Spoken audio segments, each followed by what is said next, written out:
The housing market in itself is a leading indicator of where the truckload group is going to go on an annual basis. And so when we see the housing market start to pull back, that of course is not a good thing for the freight market. And so the dry van carriers that typically are introduced with that do the inside things of a home, whether it be the appliances and all the goods that go into that, start to realize that freight's not really there anymore, so they start to scramble and go chase freight elsewhere wherever they can because they've sold their company on that type of freight.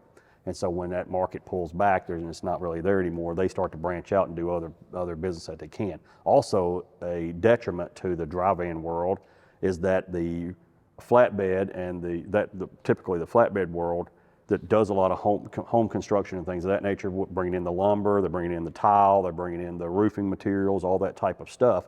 That freight's not really there now. So all of a sudden they take their trailer that they were using, their flatbed trailer, and they go over and pull a dry van now because that market always has freight in their minds.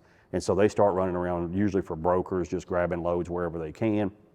And then when the flatbed market comes back, sometimes in the spring times or if housing gets better, they grab the flatbed again, they start running around the country all summer long doing hauling the construction and things of that nature. So it's a good fit for them to be able to drop a flatbed when they're not good business for them there, grab a dry van, run that for 3-4 months, drop that trailer back, get a flatbed, and then go back to their normal business. Well, that dives into our market because we're dry vans 12 months out of the year, right? So whenever that happens, they eat into our market share because they'll haul a load for way cheaper than we will just to keep their truck moving and keep their driver happy until they can get back into their market. So this housing market, where we are right now, I mean, I'm seeing statistics down 30% on new starts, and I gotta believe that's gonna go on to 50 to 60% here this next year.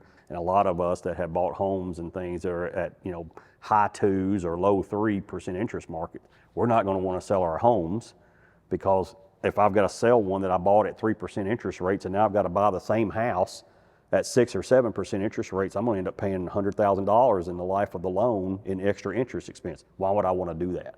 And so this thing is going to continue to deteriorate more and more and more until the Fed can finally say, okay, that's high enough on interest rates.